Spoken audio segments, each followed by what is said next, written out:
चलते हैं श्रीमद् भागवत महापुराण। भगवान सच्चिदानंद में श्री कृष्ण की 16,108 महलों की दिनचर्या देखी देवर्षि नारद जी ने। आखिरी महल में गिर पड़े और भगवान के चरणों में त्राहिमाम नाथ। तो भगवान ने कहा, देवर्षि नारद, मैं धर्म का उपदेशक हूं, इसीलिए स्वयं धर्म का पालन करके दिखाता हूं, उसका अनुष्ठान करता हूं, उसका अनुमोदन करता हूं। इसलिए संसार को धर्म की शिक्षा देने के उद्देश्य से मैं प्रत्येक महल में धर्म का आचरण करते हुए तुम्हें दिखाई दिया। मेरे प्यारे पुत्र देवर्षि नारद, मेरी योग माया देखकर मोहित मत हो जाना। महलों में कैसे मिले? चरण धोया। और इसी और एकांत में कैसे मिले? मेरे प्यारे पुत्र, मेरी योग माया देखकर मोहित मत हो जाना। और धर्म का उपदेशक वही है जो धर्म का जो उपदेश कर रहा है वही आचरण धारण करे। इसलिए मैं धर्म का उपदेशक हूं तो धर्म के आचरण का भी पालन करता हूं।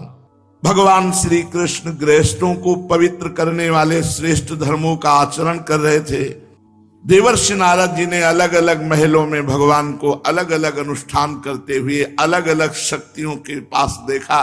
भगवान की अनंत शक्तियां हैं। योग माया का परमेश्वर बार बार देखकर देवर्षि नारद के विस्मय और कौतूहल की सीमा न रही। द्वारिका में भगवान श्री कृष्ण गृहस्थ की भांति ऐसा आचरण करते थे मानो धर्म, अर्थ और काम रूप पुरुषार्थों में बड़ी श्रद्धा रखते हों। देवर्षि नारद अत्यंत प्रसन्न होकर भगवान की 4 परिक्रमा की ओर प्रणाम करके वहां से चले गए। श्री सुखदेव मुनि जी कहते हैं, राजन, भगवान श्री कृष्ण सारे जगत के कल्याण के लिए अपनी अचिंत महाशक्ति योग माया को स्वीकार करके इस प्रकार मनुष्यों की सी लीला करते हैं। द्वारिकापुरी में 16,108 रानी पटरानियां, ये सब भगवान की सेवा में लगी हुई शक्तियां हैं। भगवान श्री कृष्ण ने जो जो लीलाएं की हैं उनके गायन मात्र से जीव पवित्र होकर भगवत प्राप्ति के योग्य हो जाता है, गायन श्रवण से। और वो लीलाओं का अनुकरण नहीं किया जा सकता कि भगवान ने किया तो हम भी कर लें। भगवान ने गिरिराज जी को 7 दिन 7 रात ऐसे उठाए रखे। तुम 1 किलो का बाट 7 दिन 7 रात ऐसे छिमुने में लो। भगवान ने पूरा दावानल मुख में पी लिया। भगवान ने पूतना के द्वारा पिलाया हुआ हलाहल जहर पी लिया, उसको परम पद दिया। तुम 10-5 बीजा धतूरा के नहीं हजम कर सकते, भगवान की बराबरी कैसे कर सकते हो? भगवान ने काली दह के जहर को नष्ट करके अमृत में जल बना दिया और कालिया का मर्दन किया। तो भगवान श्री कृष्ण ने जो लीलाएं की हैं वो दूसरा कर नहीं सकता। इन लीलाओं के गायन श्रवण से जीव पवित्र होकर भगवत प्राप्ति के योग्य हो जाता है। जो उनकी लीलाओं का गान करते हैं, श्रवण करते हैं या गान श्रवण करने वालों का अनुमोदन करते हैं, उसे मोक्ष के मार्ग स्वरूप भगवान श्री कृष्ण के चरणों में परम प्रेममयी भक्ति प्राप्त हो जाती है। परीक्षित, पहले सवेरा तब माना जाता था जब कुक्कुट बोलने लगते थे। मुर्गा, गांव में मुर्गा बोला मतलब पक्का तभी बोलेगा वो जब ब्रह्म मुहूर्त में, प्रातः काल, रात में नहीं बोलेगा। मुर्गा बोलते ही समझ लिया जाता था ब्रह्म मुहूर्त हो गया, 4 बज गए। ब्रह्म मुहूर्त लगते ही भगवान श्री कृष्ण की पत्नियां जो प्रातःकालीन दिनचर्या के लिए भगवान से वियोग होने के उसमें कोसती थी, मुर्गो क्यों बोल दिया, कहा भगवान श्री कृष्ण की सेवा में। बंदीजनों की भांति प्रातःकालीन वेला पर जहां भगवान जिस महल में रहते वहां पक्षियों की चहचहाट शुरू हो जाती, कलरव करने लगते। पवित्र ब्रह्म मुहूर्त का समय, भगवान की दिनचर्या देखो। जहां कुक्कुट बोला, चिड़ियां चहकने लगी, भगवान ब्रह्म मुहूर्त में उठे। पहला काम हाथ मुंह धो करके पवित्र होकर और अपने स्वरूप के ध्यान में मगन हो गए। भगवान किसका ध्यान करते हैं? अपने स्वरूप का। भगवान का स्वरूप क्या है? सच्चिदानंदमय आत्मस्वरूप। आनंद से रोम रोम खिला हुआ और ध्यानस्थ भगवान बैठे हैं। परीक्षित, भगवान का वह आत्मस्वरूप सजाति विजाति स्वगत भेद से रहित एक अखंड है, क्योंकि उसमें किसी प्रकार की उपाधि या उपाधि के कारण होने वाला अन्य वस्तु का अस्तित्व नहीं है। यही कारण है कि वह अविनाशी सत्य है। जैसे नेत्र इंद्री चंद्रमा सूर्य आदि के द्वारा प्रकाशित होती है, वैसे वह आत्मस्वरूप दूसरे के द्वारा प्रकाशित नहीं, वह स्वयं प्रकाश है। इसी से उसका नाम ब्रह्म कहा गया है। तो भगवान श्री कृष्ण उसी आत्मस्वरूप ब्रह्म का प्रतिदिन ध्यान करते जो उनका स्वरूप है। ध्यान के बाद अर्थात सबसे पहले चाहिए कि सैया से उठते ही किसी से कोई बात न करे, ऐसे समय में उठे, हाथ प्रक्षालन करे, कुल्ला करे, मुंह धोए और चुपचाप बैठ जाए और अपने नाम जप करे, गुरु मंत्र जप करे। अगर आप गृहस्थ हैं, गृहस्थ आदि के भोग स्वीकार किए तो बिना स्नान किए गुरु मंत्र ना जप करें। और ऐसे पवित्र है, सैया पवित्र है, तो आप उठ करके तुरंत गुरु मंत्र उसी सैया पर भी बैठ करके कर सकते हैं।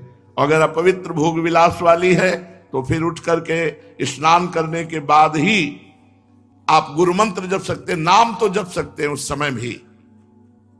इसके बाद विधि पूर्वक भगवान निर्मल और पवित्र जल में स्नान करते, फिर शुद्ध धोती पहनकर दुपट्टा ओढ़कर यथाविधि संध्या वंदन करते, प्रातःकालीन संध्या।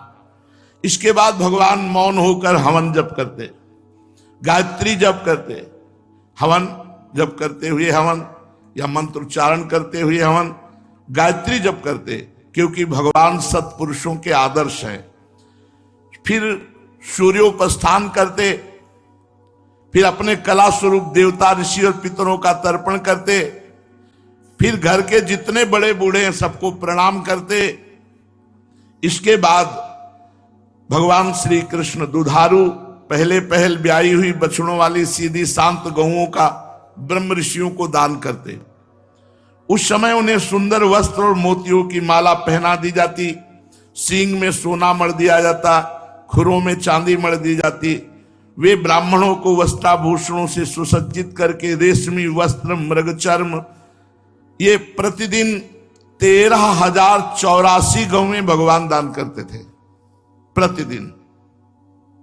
तदनंतर फिर गौ, ब्राह्मण, देवता कुल के बड़े बूढ़े गुरजन, इन सब का पूजन करते, मांगलिक वस्तुओं का स्पर्श करते। भगवान के शरीर का सहज सौंदर्य ही मनुष्य लोक का अलंकार है, फिर भी जब वे दिव्य पीतांबर वस्त्र, कौस्तुभ मणि और पुष्पों के हार, चंदन, दिव्य अंगराग से विभूषित करते, बहुत ही सुंदर। इसके बाद घी में अपना मुख देखते, फिर दर्पण में अपना मुख देखते, फिर गाय, ब्रह्म ऋषि और देव प्रतिमाओं का पूजन करते, फिर अंतःपुर में रहने वाले जितने भी लोग हैं उनकी इच्छा पूछते और उनकी कामनाओं की पूर्ति करते।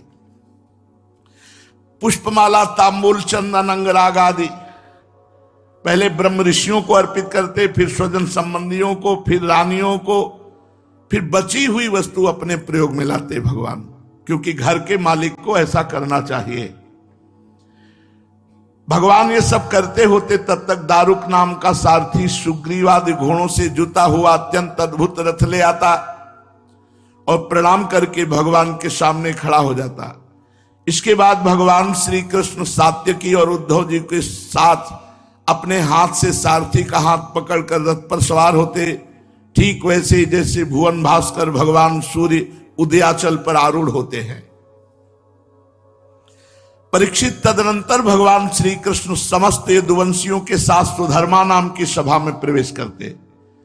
इस सुधर्मा सभा की ऐसी महिमा है कि जो लोग इस सभा में बैठ जाते हैं उन्हें भूख नहीं लगेगी, प्यास नहीं लगेगी, शोक नहीं होगा, मोह नहीं होगा, बुढ़ापा नहीं आएगा और मरेगा नहीं। ये 6 उर्मियां उसे नहीं सताती जो सुधर्मा सभा में बैठता है। भगवान सुधर्मा सभा में प्रवेश करते, वहां श्रेष्ठ सिंहासन पर विराजमान होते। भगवान की अंग कांति से 10 दिशाएं प्रकाशित होती रहती। उस समय यदुवंशी वीरों के बीच में यदुवंश शिरोमणि भगवान श्री कृष्ण की ऐसी शोभा होती जैसे आकाश में तारों से घिरे हुए भगवान चंद्रदेव शोभायमान होते हैं। जब भगवान आराम मुद्रा में बैठ जाते तब विदूषक लोग विभिन्न प्रकार के हास्य विनोद करते, नटाचार्य लोग अभिनय करते, नर्तकियां नाचने लगती और टोली की टोली गायन करने वाले लोग गायन करते। उस समय मृदंग, वीणा, पखावज, बांसुरी, झांझ, शंख ये बजने लगते। सूत, मागध, बंदीजन नाचते गाते भगवान की स्तुति करते। कोई कोई व्याख्या कुशल ब्राह्मण वहां बैठकर वेद मंत्रों की व्याख्या करते। कोई पूर्वकालीन पवित्र कीर्ति नरपतियों के चरित्र कह कहकर भगवान को सुनाते। ये सब हो ही रहा था कि द्वार पर एक आवाज लगी। द्वारपालों ने भगवान को सूचना दी कि कोई द्वार पर आपसे मिलने के लिए प्रार्थना कर रहा है। भगवान ने अनुमति दे दी। वो मनुष्य रूप में परमेश्वर भगवान श्री कृष्ण के सामने जाकर साष्टांग प्रणाम किया और हाथ जोड़कर कहा, प्रभु मैं उन राजाओं का दूत हूं जो जरासंध की कैद में बंद बना दिए गए हैं। जिन राजाओं ने जरासंध को सर नहीं झुकाया उसने बलपूर्वक कैद कर लिया है, जिनकी संख्या 20,000 है। 20,000 राजा, 20,000 राजाओं को कैद किए हुए था और उनको अगले भैरव उत्सव में बलि चढ़ाता। 20,000 राजाओं की। उन राजाओं ने प्रभु आपके सम्मुख निवेदन किया है।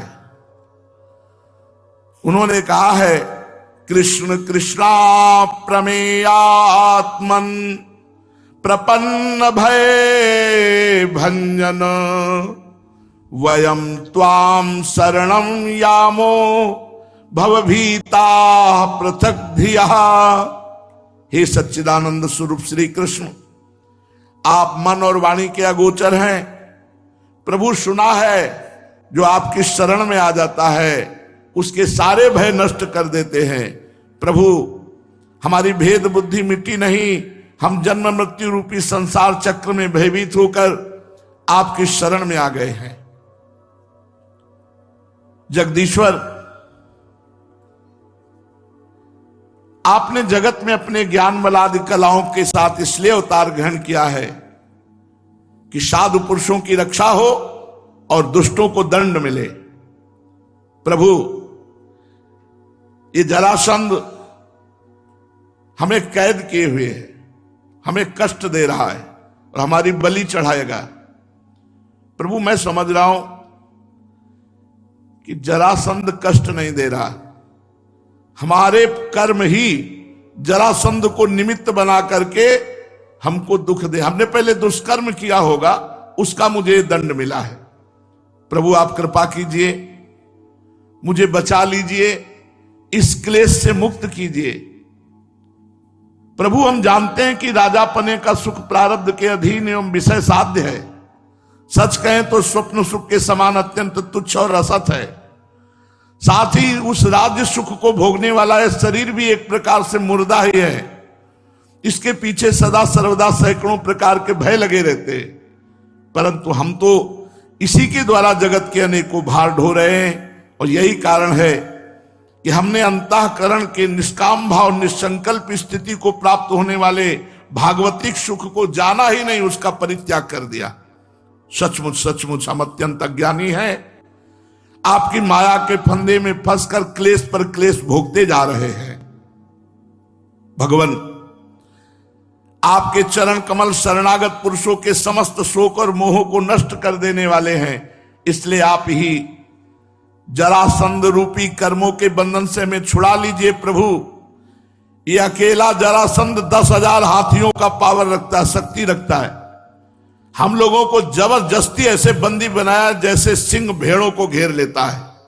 चक्रपाणे आपने 18वीं बार जरासंध से युद्ध किया, 17 बार तो उसका मानवर्धन करके उसे छोड़ दिया, परंतु एक बार इसको भ्रम हो गया कि वो आपको जीत लिया है। प्रभु, हमें पता है आप मनुष्यों का साचरण करते हुए हारने का अभिनय किया, परंतु इससे इसका घमंड बढ़ गया है।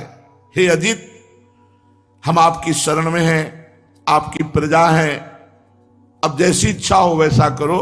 ऐसा राजाओं के दूत ने सुधर्मा सभा में विराजमान भगवान से विनय की।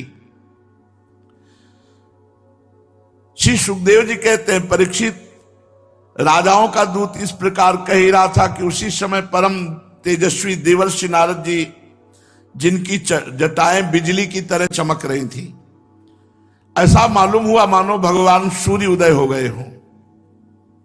सबने देवर्षि नारद को नमस्कार किया और भगवान श्री कृष्ण ने भी सभा में देवर्षि नारद को प्रणाम किया। देवर्षि नारद आसन स्वीकार करके बैठ गए, तब भगवान ने उनकी विधि पूर्वक पूजा की।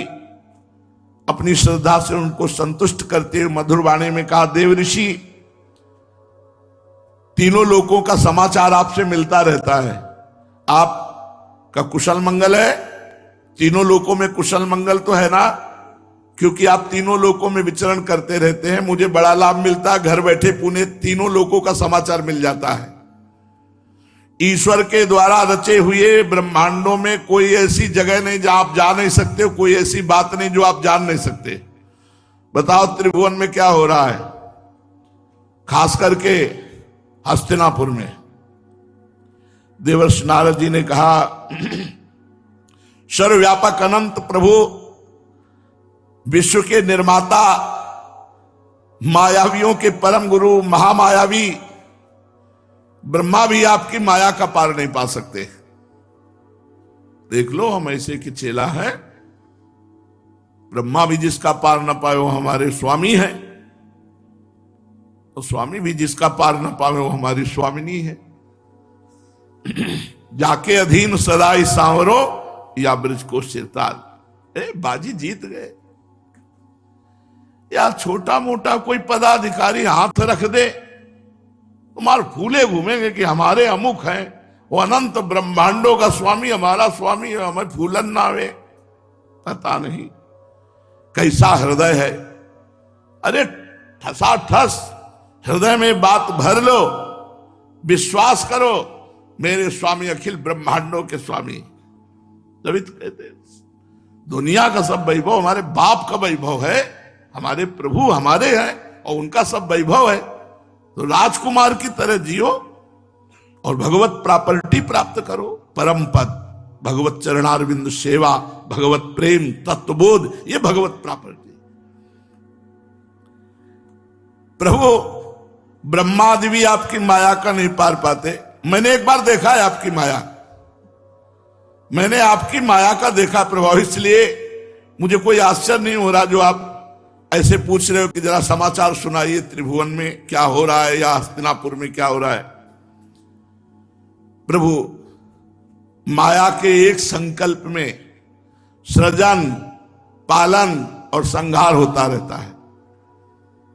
कब क्या करना चाहते हो आप, ये किसी की भी समझ में आज तक नहीं आया। कब क्या करना चाहते हो आप, आपका स्वरूप सर्वथा अचिंतनीय है। बस हम तो केवल आपके चरणों में बार बार नमस्कार करते हैं। शरीर और इससे संबंध रखने वाली वासनाओं में फंसकर जीव जन्म मृत्यु के चक्कर में भटकता रहता है। ये नहीं जानता कि ये मानव शरीर केवल इसी शरीर से मुक्त होने के लिए मिला है। ये मानव शरीर केवल शरीर से मुक्त होने के लिए मिला, जन्म मरण से। इसका एक ही उद्देश्य है, भगवत प्राप्ति। प्रभु, आप स्वयं पर ब्रह्म हैं, फिर भी मनुष्यों किसी लीला का नाट्य करते हुए मुझसे पूछ रहे, इसलिए मैं फुफेरे भाई और आपके प्रेमी भक्त राजा युधिष्ठिर क्या करना चाहते मैं आपको सुनाता हूं। इसमें संदेह नहीं, ब्रह्मलोक में किसी को जो भोग प्राप्त है वो महाराज युधिष्ठिर को मृत्यु लोक में प्राप्त है, क्योंकि वो आपके दास हैं। ब्रह्मलोक में जो बड़ी साधनाओं के बाद किसी को भोग प्राप्त होता है, वो मृत्यु लोक में महाराज युधिष्ठिर को प्राप्त है, क्योंकि वो आपके दास है। फिर भी युधिष्ठिर जी में कोई कामना नहीं है, अपने आप संपत्ति ऐश्वर्य वैभव। प्रभु उसी संपत्ति ऐश्वर्य वैभव में वो राजसूय यज्ञ के द्वारा आपकी आराधना करना चाहते हैं। आप कृपा करके इस अभिलाषा का अनुमोदन कीजिए। भगवान श्रेष्ठ यज्ञ में आपका दर्शन करने के लिए बड़े बड़े देवता और यशस्वी नरपति गण एकत्र होंगे। प्रभु आप स्वयं विज्ञानानंद घन ब्रह्म है। आपका नाम श्रवण कीर्तन ध्यान ये अंत्यज को भी पवित्र कर देता है। फिर जो आपका दर्शन और स्पर्श प्राप्त करते हैं उनके संबंध में तो कहना ही क्या है। त्रिभुवन मंगल, आपकी निर्मल कीर्ति समस्त दिशाओं में छा रही है। जैसे आपकी चरणामृत धारा स्वर्ग में मंदाकिनी, पाताल में भोगावती और मर्तलोक में गंगा के नाम से प्रवाहित होकर सारे विश्व को पवित्र कर रही है। सुखदेव जी कहते परीक्षित सभा में जितने यदुवंशी बैठे थे वो सब इस बात को जानना चाहते कि दो बातें एक साथ आई भगवान के पास। दूत ने आकर 20,000 राजाओं के बचाने के लिए निवेदन किया जो जरासंध की कैद में थे। देवर्षि नारद ने निवेदन किया, युधिष्ठिर जी महाराज राजसूय यज्ञ कर रहे हैं, आपका दर्शन चाह रहे हैं। अब जरासंध पर चढ़ाई की जाती है या राजसूय यज्ञ में? उद्धव जी भगवान के प्रधानमंत्री हैं, प्रधान सलाहकार। श्री कृष्ण ने तनिक मुस्कुराकर मीठी वाणी में उद्धव जी से कहा, उद्धव तुम मेरे हितैषी सुहृद हो, शुभ सम्मति देने वाले और कार्य के तत्व को भली भांति समझने वाले हो, इसलिए हम तुम्हें अपना नेत्र मानते हैं। तो रास्ता दिखाओ, इस समय हमें क्या करना चाहिए। उद्धव जी ने देखा भगवान सर्वज्ञ होकर अनजान की तरह पूछ रहे हैं, तब आज्ञा शिरोधार्य करके कहा कि प्रभु देवर्षि नारद जी ने आपको सलाह दी कि आपको पांडवों के राजसूय यज्ञ में सम्मिलित होने की और उनकी सहायता करने के लिए आपको जाना चाहिए। बिल्कुल कथन ठीक है। साथ ही यह भी ठीक है कि दूत आया है, शरणागतों की रक्षा करना आवश्यक कर्तव्य है। प्रभु जब हम दोनों बातों पर विचार करते हैं तो दोनों बातों में एक ही बात हल निकल आता है कि राजसूय यज्ञ वही कर सकता है जो 10 दिशाओं पर विजय प्राप्त करे। जब हम इस निर्णय पर पहुंचते हैं तो बिना दुविधा के हम इस बात पे पहुंच जाते हैं कि पांडवों के यहां यज्ञ में चलने से दोनों काम हो जाएंगे, क्योंकि राजसूय यज्ञ वही कर सकता है जो 10 दिशाओं में विजय प्राप्त करेगा। तो पांडवों के सामने भारी समस्या आएगी, जरासंध। और प्रभु अगर आप उपस्थित है तो जरासंध की मृत्यु निश्चित है, और जरासंध की मृत्यु निश्चित है तो शरणागत जो 20,000 राजा है वो मुक्त हो जाएंगे। इसलिए राजसूय यज्ञ में चलना अति अनिवार्य है। उद्धव जी ने ऐसी सलाह दी। आगे श्री भगवान क्या करते हैं शेष चर्चा आगे। श्री राधा वल्लभ लाल।